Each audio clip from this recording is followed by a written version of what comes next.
Now, the first thing I want to start about to get the show started off right is UGA, the University of Georgia, and their 2024 season and what to expect from them. Now, I think the Georgia Bulldogs have the deepest and most experienced quarterback room in the country.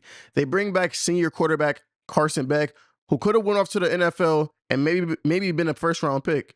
They also bring back Gunnar Stockton, and they have transferred Jay and Rashada coming in from Arizona State. Not to mention they bring in true freshman Ryan Puglisi, who was one of the best quarterbacks in all of the country in high school last year. Now let's talk about this Georgia offense for a minute. One of their biggest weapons they'll be having is their brand new running back, Trevor Etienne, who had a pretty solid sophomore season at Florida. He had about 753 rushing yards and 8 rushing touchdowns. Those aren't crazy numbers, but he was just a sophomore. And Florida really wasn't that talented last season.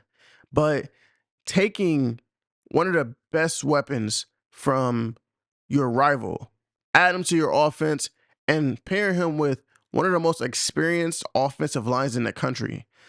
The Georgia Bulldogs offensive line is composed of seniors, redshirt seniors, graduate transfers. I think the youngest player on their starting offensive line, the projected starting offensive line, is a junior. So they have a lot of experience on the offensive line. Georgia's offense returns everybody. They're going to have pretty much the exact same starting offense they had last year, but they added running back Trevor Etienne, and we'll see how that plays out for the Bulldogs. Now, I do think this team will go as far as quarterback Carson Beck can take them, as he's going to have to really step up this year, because although the defense isn't bad, it's not what college football fans are accustomed to seeing out of Georgia defenses. I think that Georgia is going to be really great in the secondary, as they have Starks and Everett, and I think they're going to be game changers this season. But I do want to see how good this defensive line can be. They're used to Georgia always has some of the best defensive lines in college football, some of the best defensive line rotations in college football. Let's see if they can get back to that this year. They did. They lost a lot of guys over the last few years. They had, when you have such a run on defensive line and defensive talent in the 2022 draft, 2023, 2024 draft, you lose so many guys, it's hard to replenish like that. So let's see how they've been developing these guys they have coming up, and we'll see how they play this season. One concern that I have with this program, which I have with every program since there's a 12-team playoff, is depth. I want to know how much depth they have, how many guys they can use, and how quickly these highly touted freshmen can get on the field and actually contribute to the team. I want to see 2 players in particular. One, 5-star safety, KJ Bowden. I want to see how quickly he can develop and if he can come on and contribute and run with the big dogs like Malachi Starks in this defense. And also, the #1 corner in the last recruiting cycle per 24/7 Sports, Ellis Robinson. Can he get on the field as a freshman? Can he start as a freshman? How much playing time can he get? You need as many DBs as you can, especially in the SEC in these high-powered offenses. And you want to be able to rotate those guys too. Like, people don't really talk about rotating DBs, but when you have some of these high-powered offenses like Alabama, LSU, teams like that who love taking shots downfield, how good would it be if you could rotate those DBs, if you can keep guys fresh?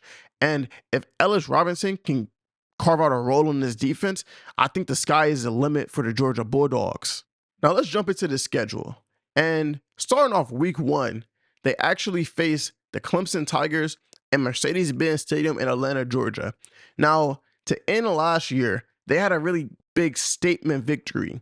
They blew out Florida State, and they really showed the committee, hey, we think you got it wrong. We should have been in the playoffs. And it was a statement win. This can be a statement win to open up the season.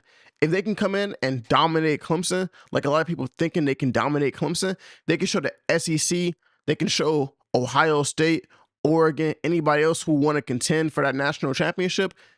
All roads are going to lead through Georgia. I think that Georgia has one of the toughest schedules, if not the toughest schedule in the entire country this year.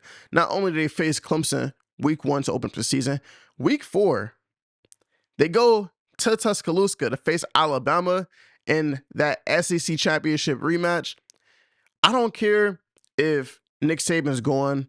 I don't care if the program's going to be a little different. It's never going to be easy to go to Tuscaloosa and beat the Crimson Tide.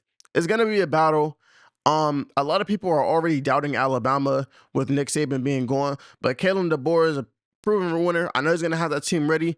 It's going to be a very good game. And they have two more really big road games as October 19th, they go on the road to go and face the Texas Longhorns. And on November 9th, they actually face Ole Miss. This is probably the toughest road schedule in the country. I think if they can come out all three of those games unscathed and win all three of them, it's hard to say that Georgia is not the favorite to win a national championship, right? I think overall with Texas and Oklahoma joining the SEC is going to make the season so much more exciting in the SEC. And the SEC schedule is always exciting, but I think they're going to have three really good road tests. And by the end of the 12-game regular season, you have a really good idea of what Georgia is.